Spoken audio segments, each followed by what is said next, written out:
Okay, we're testing two silver reed 860 carriages today on this one silver reed 860 bed. We're starting on carriage number 1, and included is a mini hat making lesson because that's how I'm testing them. I started on waste yarn. See the red? That's waste. And I did go ahead and E-wrap, and you find me having knitted the first 2 rows. So our first test is just stockinette.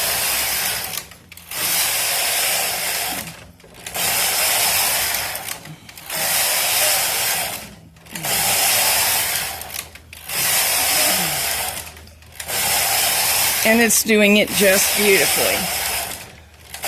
In a little bit, we'll test carriage number 2. We're going to make one hat with 2 carriages. We also are using only one sinker plate. That's right. Only one customer sent her plate. So it's been repaired in both carriages. Now I'm going to hang these E-wraps from the first row of main yarn to close the hem. Like that. I'll do the rest of it off camera so as not to bore us all. Now we're going to try some manual weaving. We don't have the electronic console that allows this machine to do fancy patterning. So I can't do my normal test, which is every stitch that the machine can make. But see how I'm weaving over and under each needle? Well, every other needle. Over, under, over, under, over, under, all the way across. This is a good thing to test. What should happen is these yarns that I'm adding, or this yarn, I'm only adding one in this row, will get caught in the stitches, but it's not actually knitted. It's caught in the knitting and it won't come out, and it makes a surface design on the purl side. And it should work perfectly, but it's a little bit of a challenge for the machine, and that's what I'm trying to do, is think of challenges that I can do without electronics. So this is one. And we are testing this carriage that goes with this bed, is the one that we're testing right now. Yeah, this is a match set. This is her carriage, her sinker plate, and her bed. Exactly. Now, when you're weaving, watch me pulling slack out of the yarn, and I'm going to leave quite a bit dangling down because this will pull in as I go, and I can't predict how much, so I need some slack so as not to have it just give up on me. Let's see how the carriage does. Here we go. Weaving brushes are down. See them? Or it might be better to call it engaged. Yes. Up, down, disengaged, engaged. Yes, and you can see that they're actually going to press on the work as it goes across. Precisely. And across we go, not very fast. And ta-da! It's done exactly what it ought to. And the results of it will be something like this. This one I did, this is the row I just knitted, or a row like that. This was over 2 and under 2 and over 2 and under 2, and this was the same thing but the opposing 2, and that's how it made that up and down test. So this carriage is passing so far. We're ready to do carriage number 2, and down here you may be able to see through the needles. Yep, see my fingertip?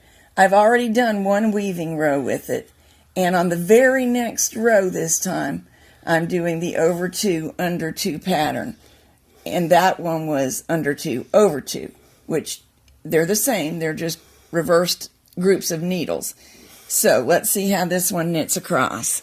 Carriage number 2. Here comes your spotlight. It sounded good. And it is good. It's all knitted in. Now, we haven't done much stockinette with this carriage. So this is what we'll do. We've done the hat hem. We've done a little decorative trim with the weaving, and we'll just knit stockinette to the crown and see how it does. This is a teaching carriage, and it had one of those classroom mysteries. How did the flipper just disappear under there? But it's all fixed now. I've left a long yarn tail and threaded it into this needle. There's stitch number 1. I've taken it off to allow myself good access because that's just what the end of my yarn tail is. And now I'm going to move my needle in and out of each stitch that remains. I'm not at a place where I can see all that well. I do have other videos of gathering a hat crown where you can see in a little bit more detail. Every so often you'll find that you're pretty well out of reach. I almost missed a needle, didn't I? Yeah. And at that point you need to go ahead and pull through. You can leave the stitches on, or you can remove them now, and I'm going to go ahead and remove them because with my short fingers I have an easier time reaching the next batch. We'll do that all the way across, and then we'll just gather the crown onto this. Okay. I'm going to do some short rowing to challenge this machine further. This is carriage number 2, the one that's the teaching carriage. Each of these levers is set into position 1, which should mean that those needles we place into hold remain in hold. So let's get these rows shorter and shorter. Knit across, place one in hold, knit across, place one in hold. Make sure that you keep some weight on the center. Otherwise, that pocket of knitting as it grows will get very loose in here and try to pop up. Also, it's not a bad thing to keep a hand nearby because you can feel the looseness. This would normally be the heel on your sock, for example. You got it. It's not very good on a hat unless you have a most strange head. I guess your octopus could use we're one. down to one needle. Let's see if it'll knit one. We're still short rowing out. And I accidentally did something you want to mind against. I caught a loop of yarn around here. For a test, it's no big deal. On a real sock, you'd be sorry you had. Oh, yeah. So try not to be as dumb as I was. Back into working position. Back into work.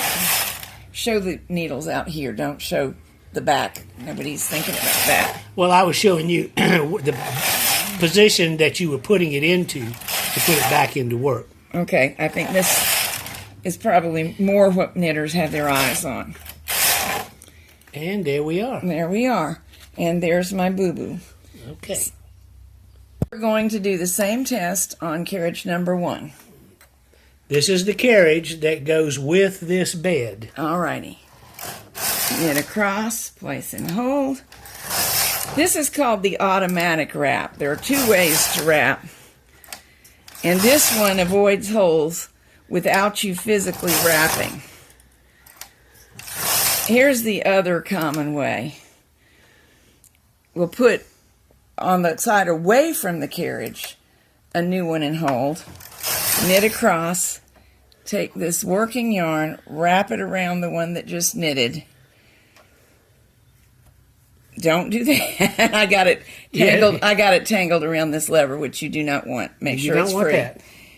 Put another one in hold, knit across, physically wrap. They look very similar, the automatic and the physical wrap, but they don't look exactly the same.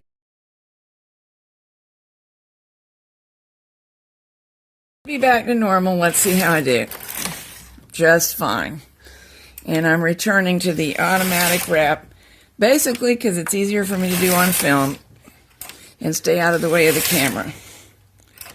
We got all the way down to 1 again. And back to work they go. Both carriages are doing a nice job. And when you go down to only 1 needle like I did, there's hardly any use for that. Maybe possibly stuffed animal noses. But I am testing the carriage. When you go that far, you almost have to use a thumb or finger as your tensioning device because the weight just doesn't get in there and do it very well. Whoops. See that happen? Yeah, I see that. That is because it came out of the tensioner at the top. Let's go. Here's the short rowing that we just did. And FYI, the reason that I had trouble with the yarn popping out of the tensioner, yarn doesn't just do that. I'm using the tail end of a ball of yarn, not a cone. And as it came to the end, it behaved unevenly and it bounced out. So that's not something you normally will need to deal with. And here's what we accomplished short rowing with both carriages.